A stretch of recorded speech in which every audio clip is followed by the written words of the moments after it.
All right, let's see if that's gonna work. Hello, keepers. So this is night number 2 at Halloween Horror Nights. 5 nights at Halloween Horror Nights. This was gonna be all about the extras. So I did record a bunch of content for you guys from the park because I've been trying this thing about, being on location. Maybe it's a little bit more fun, having the actual location in the background and that sort of thing. I can't seem to find my content. I'm here in the office. I've been trying to look for it. Like I've checked my SD cards and everything. It's just kind of disappeared. It's really, really weird. I don't know what's going on. So I'm just here. I'm going to re-record this because I want to get this content out to you guys. Halloween season's almost over. I did my kind of overview video and I don't know what's going on. So anyway, this is night number 2 of 5 nights at Halloween Horror Nights. So with all that being said, let's go. Mike the Bee. The music. So like I said, this is night number 2, and tonight we're talking about all the extras available at Halloween Horror Nights 34 at Universal Studios Florida. There's actually quite a lot more in store this year for the event on top of the regular houses and scare zones and kind of the normal stuff that people expect who normally visit the event. So the first thing I want to talk about is Mel's Die-In Zombies. It's time for the graveyard shift. The bad news, a hungry horde of zombie car hops have taken over Mel's Die-In. The good news, their service is to die for. So this year they have added the zombies to Mel's Die-In. So Mel's Die-In, for those of you who don't know, it is Mel's drive-in during normal business hours where you can get burgers, fries, sodas, all that fun stuff from like the 50s. This is a kind of recreation of Mel's drive-in from American Graffiti. It's a cute quick serve. It's well known by the locals and the regulars that visit Universal Studios Florida. And then we also know that for Halloween Horror Nights, Mel's Drive-In turns into Mel's Die-In. It's a great photo opportunity. It looks amazing. If you can get it at like the sunset, if you're doing like Stay and Scream, you can get some really good pictures during that time as well. Not just this night when the neon is really in its full bloom. So this year though, like I said, they added the zombies, and the zombie car hops are amazing because they have, the trays with your order. Some of the stuff may not be something you exactly would actually order, but they're zombies. What do they know, right? It's just fun. It adds a lot more to the atmosphere and the area. So some of the zombies are kind of walking around, and they do, run into you. A lot of them are saying order because they have your order or an order, somebody's order, not my order, but somebody's order. There are some on actual roller skates, which is also really, really amazing. Universal going above and beyond as usual to immerse you in this fun little extra during this year's Halloween event. So I hope if you made it out or you're going to make it out, you did get a chance to stop by Mel's and encounter some of the zombies.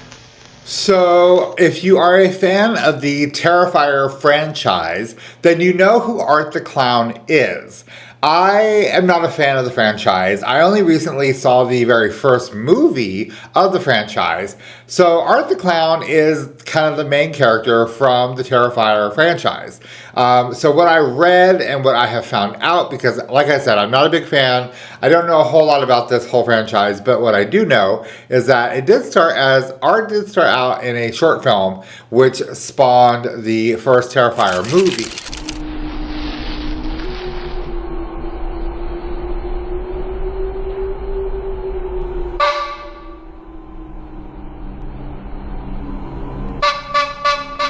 Please stop. If you've seen the first movie, you know it's not good. It kind of falls in line with Rocky Horror Picture Show and maybe even Hocus Pocus, where they're just not great movies, but they've developed this cult following, and that's what makes them great and timeless movies for this time of year, this season. So anyway, so one of the extras at Halloween Horror Nights this year is you may encounter Art the Clown literally anywhere. I did get a chance to see him a couple times so far this season, and like I said, it's a very interesting interaction. It's definitely different than anything I've ever had before. I know they've had some roaming characters in the past. I don't remember anything quite like this though, where I've actually seen him, interact with the guests. I've seen him, interact with, like, there's been posts of him interacting with, like, the DJ that's there and just doing all kinds of weird and crazy stuff. Going into the restaurant and messing with people that are eating. So, and that's kind of his style. So if you've seen the Terrifier movies, you kind of know, it's all about the gore and, the crazy, like, psycho clown guy. So he is roaming around, and I think it's a fun extra they added this year for the atmosphere. Over at Louie's, over in the New York section of the park, Louie's is a quick serve, regular quick serve. You can get different kind of like Italian inspired things. For Halloween Horror Nights this year, they decided to do, they built it as a Five Nights at Freddy's kind of overlay. So a lot of people were expecting it to be completely transformed, to look like Five Nights at Freddy's, the pizza place and the booths and all that stuff. It was not. That's not what it was at all. So they did put up some signage.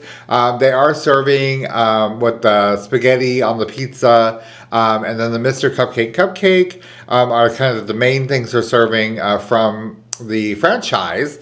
As far as like food is concerned, and we're going to review that in another video when we review all of our food that we tried. They did put up a kind of prop in the corner where you can get some pictures. It's the Five Nights gang.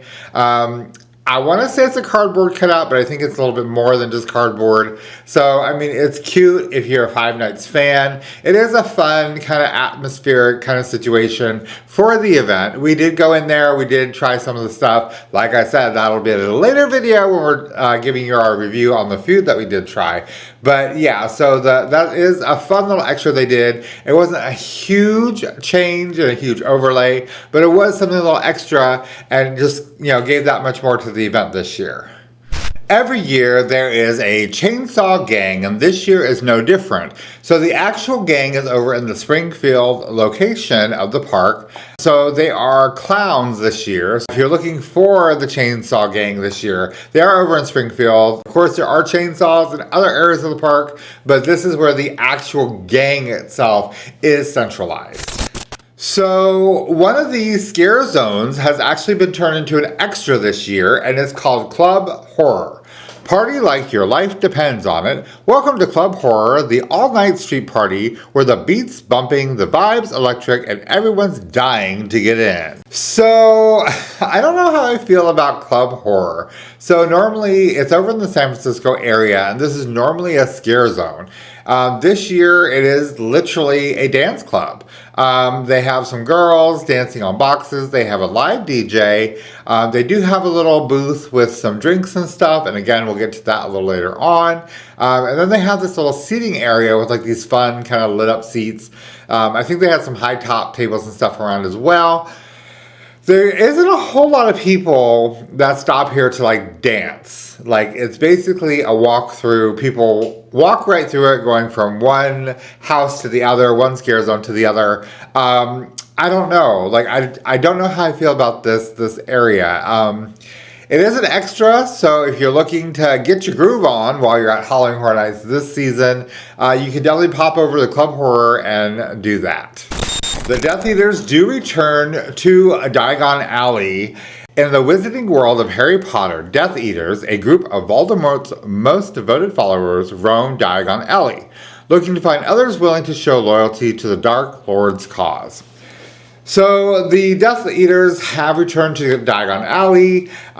They were over in Hogsmeade for a little bit, and then they finally brought them over to Diagon Alley for Halloween Horror Nights event. So if you want to see them, you pretty much have to get a ticket and go to Halloween Horror Nights. I haven't heard, they used to come out a little earlier. So if you had like a regular daytime ticket, they would be out there for like a minute before the park closed for Halloween Horror Nights. I haven't heard that this year. So I don't know if that's still happening or not. But if you definitely want to see them, you'll need to purchase your ticket to go and see the Death Eaters over in Diagon Alley. This year, their mission is a little different. Before, they were just recruiting you to become, part of the Death Eaters, that sort of thing. This year, they changed it up a little bit, where Voldemort actually comes over during their kind of entrance and knows that the Chosen One has been spotted in Diagon Alley.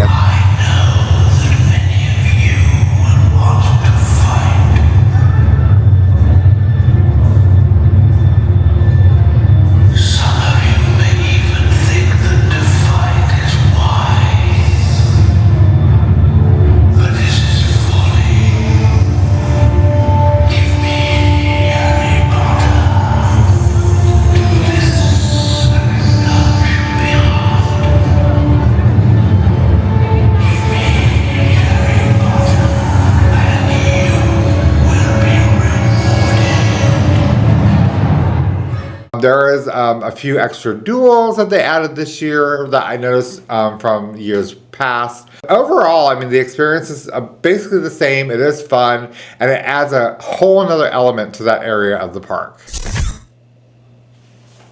Have you guys been here this whole time? I don't remember taking you guys out. That's so weird. Like, I really don't remember that.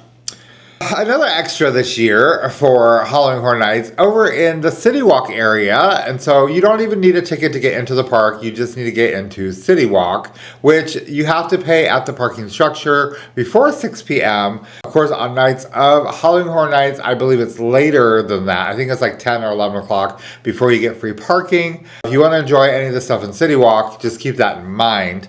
But while you're at City Walk, there are some photo opportunities. They have the pop-up for the 15th anniversary of Blumhouse. There are a couple photo stage things set up from some of the well-known franchises of Blumhouse. So that was a lot of fun and very interesting.